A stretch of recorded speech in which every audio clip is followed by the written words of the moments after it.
alueisiin ja mä voisin pyytää tänne meidän virtuaaliselle lavalle Esa Iivosen ja Kirsi Pollari. Olkaa hyvä.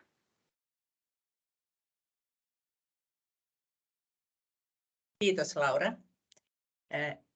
Hei kaikille, minä olen Kirsi Pollari ja työskentelen erityisasiantuntijana kansallisessa lapsistrategiassa. Ja tämän tietoiskun ensimmäisessä osiossani aiheena on lapsivaikutusten arviointi, josta me kerromme keskeisiä näkökulmia Esan kanssa. Hei kaikille, olen Esa Iivonen Mannerheimin lastensuojeluliitosta. Lapsivaikutusten arvioinnin edistäminen on yksi kansallisen lapsistrategian keskeisistä tavoitteista. Lapsivaikutusten arviointi on osa ihmisiin kohdistuvien vaikutusten arviointia, ja siinä selvitetään päätöksen tai toiminnan vaikutuksia lasten, nuorten ja lapsiperheiden hyvinvointiin ja oikeuksien toteutumiseen. Vaikutus on mikä tahansa tietyn päätöksen tai toiminnan seurauksena tapahtunut muutos. Lapsivaikutusten arviointi voidaan toteuttaa osana muuta vaikutusten arviointia. Se on todellakin osa ihmisiin kohdistuvien vaikutusten arvioinnin kokonaisuutta. Lapsivaikutusten arviointi ei ole itsetarkoitus, vaan sen tarkoituksena on saada lisää tietoa päätöksenteon ja toiminnan kehittämisen perustaksi. Eli ensimmäisenä lapsivaikutusten arvioinnin hyötynä on todellakin se, että sillä saadaan lisää tietoa. Se mahdollistaa lasten etujen huomioon ottamisen päätöksenteossa. YK:n lapsen oikeuksien sopimuksen mukaisesti lapsen edun tulee olla ensisijainen harkintakriteeri lapsia koskevissa päätöksissä. Lapsivaikutusten arvioinnilla on mahdollisuus saada näkyväksi erilaisissa tilanteissa olevien lasten ja nuorten tarpeet ja sitä kautta myös tuoda tietoa eriarvoisuuden kaventamiseen. Lapset ja nuoret eivät ole yhtenäinen ryhmä, vaan tietysti on hyvin erilaisissa tilanteissa olevia lapsia ja tietysti erityistä huomiota on kiinnitettävä haavoittuvassa asemassa olevien ja eri vähemmistöryhmiin kuuluvien lasten tilanteeseen. Lapsivaikutusten arvioinnilla saadaan vaikutukset lasten hyvinvointiin ja oikeuksien toteutumiseen sekä lyhyellä että pitkällä aikavälillä.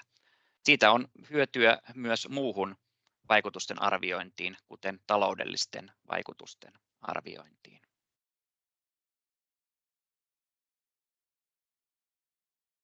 Lasten ja nuorten osallisuus, lasten ja nuorten kuuleminen on tärkeä osa lapsiin vaikutusten arviointia. Sitä kautta lapsivaikutusten arvioinnilla on mahdollisuus saada lasten ja nuorten kokemukset hyödynnettäväksi päätöksenteossa ja toiminnan kehittämisessä. Lapsilla ja nuorilla on paljon tärkeää tietoa, jota emme saa päätöksenteon tueksi muuten kuin heiltä suoraan kysymällä. Lapsivaikutusten arvioinnilla on siten myös mahdollisuus vahvistaa lasten ja nuorten osallisuutta ja vaikutusmahdollisuuksia. Lapsivaikutusten arvioinnilla on monia hyötyjä myös valmistelijoiden ja päätöksentekijöiden kannalta ja valmistelu- ja päätöksentekoprosessille. Vaikutusten arviointi lisää päätöksenteon läpinäkyvyyttä ja moniarvoisuutta. Se myös selkeyttää ja jäsentää valmistelua ja päätöksentekoa. Ja seuraavaksi vielä lyhyesti ja kertauksenomaisesti muutama keskeinen asia lapsivaikutusten arvioinnista. Lapsivaikutusten arvioinnin perustana on YK:n lapsen oikeuksien sopimuksen velvoite, jonka mukaan lapsia koskevissa päätöksissä on ensisijaisesti otettava huomioon lapsen etu. Lapsen edun ensisijaisuuden periaate velvoittaa myös kunnan ja hyvinvointialueen päätöksentekoa ja toimintaa. Ja tarkennuksena vielä, lapsen edun sisällön lähtökohtana ovat lapsen oikeudet ja niiden täysimääräinen toteuttaminen.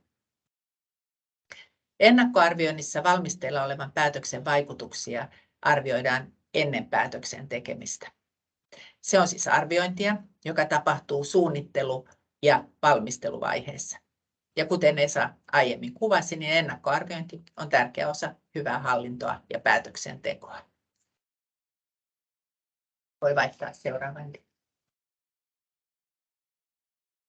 Päätöksenteon ja toiminnan tulisi perustua aina mahdollisimman hyvään ja ajantasaiseen tietoon asiasta. Ja laadukas ja hyvin tehty vaikutusten arviointi luo hyvän tietopohjan lapsiin ja nuoriin ja lapsiperheisiin liittyvän päätöksenteon perustaksi. Lapsivaikutusten arvioinnissa on tunnistettava erilaiset lapsi- ja nuorisoryhmät. Arviointi tuo hyvin esille erilaisissa elämäntilanteissa olevien lasten ja nuorten sekä lapsiperheiden tarpeita, sekä myös sitä, millaisia esteitä eri ryhmien hyvinvoinnin ja oikeuksien toteutumisen tiellä on. Lapsivaikutusten arvioinnilla voidaan välttää sitä, että tarkastellaan asioita pelkästään yleisellä tasolla. Jos tarkastelu jää vain keskivertotasolle, niin esimerkiksi haavoittuvassa asemassa tai syrjinnälle alttiiden lapsiryhmien tarpeet jäisivät helposti näkymättömiin. Ja kuten Esa tuossa aiemmin totesi, niin lapsivaikutusten arvioinnissa tulisikin kiinnittää erityistä huomiota juuri näihin lapsiryhmiin. Vaikutusten arviointiin liittyvät erityyppiset vaikutukset, jotka kaikki tulisi tunnistaa arviointiprosessissa. Avoimuuden ja arvioinnin laadun kannalta on välttämätöntä, että myönteisten vaikutusten lisäksi tuodaan avoimesti esille myös mahdolliset kielteiset vaikutukset. Lisäksi on tunnistettava sekä välittömät että välilliset vaikutukset.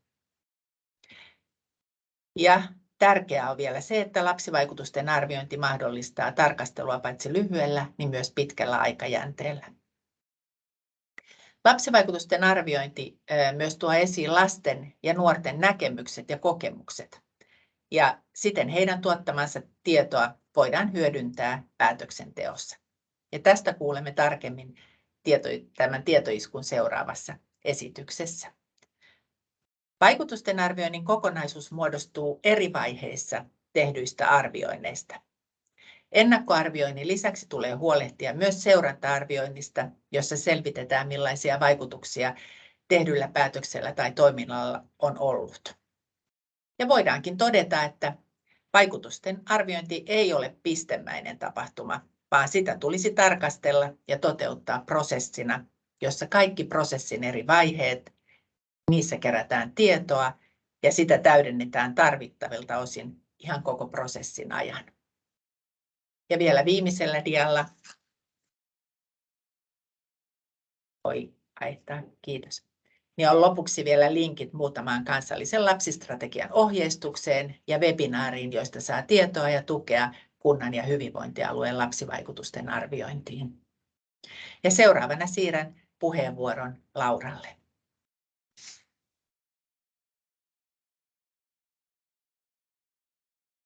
Kiitos Kirsi ja Esa. No niin, minä puhun sitten lyhyesti lasten osallisuudesta ja hieman miten se on näyttäytynyt tässä lapsistrategian kontekstissa. Ennen kaikkea osallisuus on lapsen perus- ja ihmisoikeus. Lasten osallisuus ei ole siis vain yhteiskunnallinen kysymys, vaan myös oikeudellinen kysymys. Lasten osallisuuden vahvistaminen perustuu kansainvälisiin ihmisoikeusvelvoitteisiin ja kansallinen lainsäädäntö pyrkii varmistamaan, että osallisuus toteutuisi lasten ja nuorten arjessa. Perustuslain lisäksi YK:n lapsen oikeuksien sopimuksen artiklat 12-17 takaavat lapsen oikeuden osallisuuteen ja lisäksi YK on julkaissut yleiskommentin numero 12 lapsen oikeudesta tulla kuulluksi. No, lapsistrategia ja lasten osallisuus. Lapsistrategian tavoitteena on vahvistaa lasten osallisuutta ja luoda tapoja, joilla monenlaisten lasten osallisuus yhteiskunnassa vahvistuu. Tämä on ollut keskeinen arvo meille meidän työssämme ja tulisi muutenkin ottaa lasten osallisuutta tehdessä vahvasti huomioon, että huomioidaan erityisesti haavoittuvassa asemassa olevat lapsiryhmät. Lapsistrategialla vahvistetaan myös aikuisten ymmärrystä lasten osallisuudesta. Ja tavoitteenamme on luoda lasten osallisuudesta keskeinen arvo yhteiskunnallisessa keskustelussa ja päätöksenteossa. Me puhummekin, että tehdään lasten kanssa, emme vain lapsia varten. No, osallisuus on edustuksellista ja arkista osallisuutta.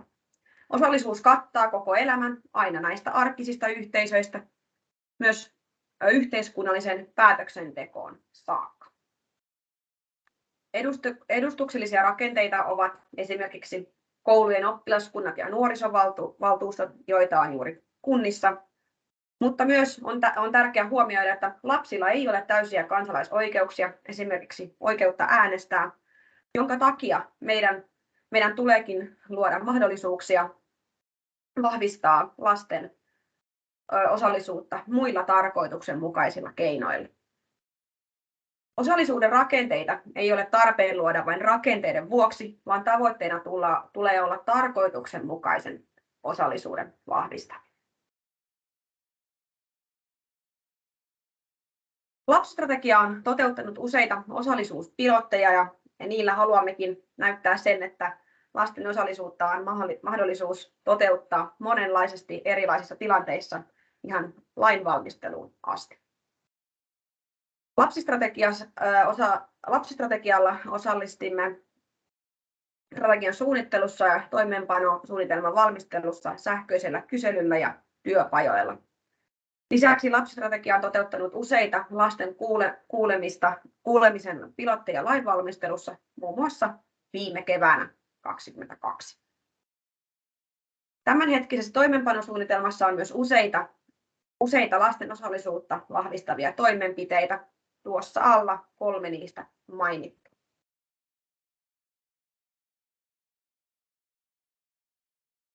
Haluan myös muistuttaa, että meillä on useita julkaisuja lapsistrategian verkkosivuilla www.lapsistrategia.fi osallisuuteen ja kuulemiseen liittyen, ja siellä on myös lasten kuulemisen käsikirjat ja lapsivaikutusten arvioinnin käsikirja, josta Kirsi ja Esa tuossa hetki sitten puhui.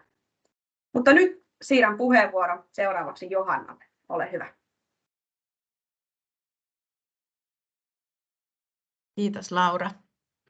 Tervehdys vaan kaikille. Mä oon Johanna Laaja ja toimin tässä lapsistrategiassa tämän koulutuskokonaisuuden koordinaattorina. Ja nyt kuulette lyhyesti tästä koko lapsistrategian toimeenpanosuunnitelman suurimmasta toimenpiteestä, eli lapsen oikeuksiin ja erityisesti lasten osallisuuteen liittyvästä verkkokoulutuskokonaisuudesta. No ensinnäkin, miksi me ollaan tekemässä tällaista koulutuskokonaisuutta?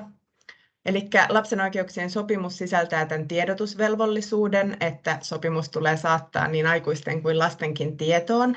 Ja lisäksi lapsen oikeuksien komitea on suosittanut Suomea vahvistamaan lasten kanssa työskentelevien tietoisuutta ja koulutusta lapsen oikeuksista. Tämän lisäksi myöskin tosi paljon ollaan kuultu ammattilaisilta toivetta siihen, että tällainen tarvittaisiin, ja myös lapsilta ja nuorilta itseltään on tullut tätä viestiä, että tällaista koulutusta tarvitaan. Tavoitteena tässä on vahvistaa ammattilaisten ja päätöksentekijöiden valmiuksia lapsen oikeuksien edistämiseen, ja sitten tässä on ihan erityinen fokus tähän lasten osallisuuden toteuttamiseen, josta tuossa Laurakin äsken jo vähän puhui. No mitä me ollaan sitten tuottamassa? Eli yhteistyössä HAUS-kehittämiskeskuksen alaisen e-oppivan kanssa me tuotetaan 10 tällaista verkkokoulutusta, joista sitten osallistuja voi räätälöidä itselleen tämmöisen sopivan kokonaisuuden. Tämän aloittaa tämmöinen kaikkien käymä yleinen koulutus oikeusperusta lapsen oikeuksista, ja tämä valmistuu tässä syyskuun aikana. Sitten on eri ammattiryhmille kohdennettuja syventäviä koulutuksia. Siellä on kasvatuksen ja koulutuksen, kulttuurin, liikunnan, nuorison, vapaa-ajan, sosiaalihuollon, terveydenhuollon ammattilaisille ja myös sitten tuomioistuinlaitokseen, syyttäjille ja poliiseille ihan omat osiot. Ja sitten on tämmöisiä ilmiölähtöisiä koulutuksia, jotka aika pitkälti heijastelee näitä lapsen oikeuksien sopimuksen yleisperiaatteita, ja näissä päästään sitten syvemmälle näissä eri koulutusosioissa. Näissä on huomioitu kuitenkin tämä ammattilaisten kiire siellä arjessa, eli noin kestää vain noin puoli tuntia tuommoinen yksi osio käydä sitten, niin siinä saa aika nopeasti haltuun näitä lapsen oikeuksia. Me halutaan tehdä kokonaisuus, joka ihan aidosti tukee ammattilaisten arjen työtä, ja siinä on tosi keskeistä se, että meillä on oppia ja ymmärrystä, että me ymmärretään sitä eri ammattiryhmien tulokulmaa ja niitä haasteita, niitä työkaluja, mitä tarvitaan lapsen oikeuksien edistämiseen, ja siksi me ollaankin tehty kysely oppijoille, saatiin 340 vastausta tuossa keväällä ja opittiin siinä tosi paljon siitä, että mitä näissä koulutuksissa tulee olla. Lisäksi meillä on myös tämmöisiä kohderyhmätyöpajoja nyt syyskuussa. Ja lisäksi mukana ovat tietysti lapset ja nuoret tässä valmistelemassa tätä kaikkea. Eli siellä on tosi paljon lapsia ja nuoria mukana. Me ollaan pidetty erilaisia työpajoja ja myös sitten videokuvauksia lapsille, joissa he pääsevät myös osallistumaan tähän sisällön tuotantoon. Ja tärkeää siinä, kun tätä sitten viedään eteenpäin kunnissa, hyvinvointialueilla ja muissa, niin on se, että siellä on johdon tuki ja vahva ohjaus. Tämä tuli tästä meidän kyselystä vahvana viestinä. Mutta tässä vielä yhden meidän mukana olleen lapsen eli Aidan viesti. Eli vaikka me saatettaisiin olla ihan pieniä, niin meillä on silti hyviä mielipiteitä. Näillä ajatuksilla kiitoksia, että olitte kuulolla ja olkaa jatkossakin. Lisätietoa saatte osoitteesta www.lapsistrategia.fi. Kiitoksia ja näkemiin. Kiitos. Kiitos.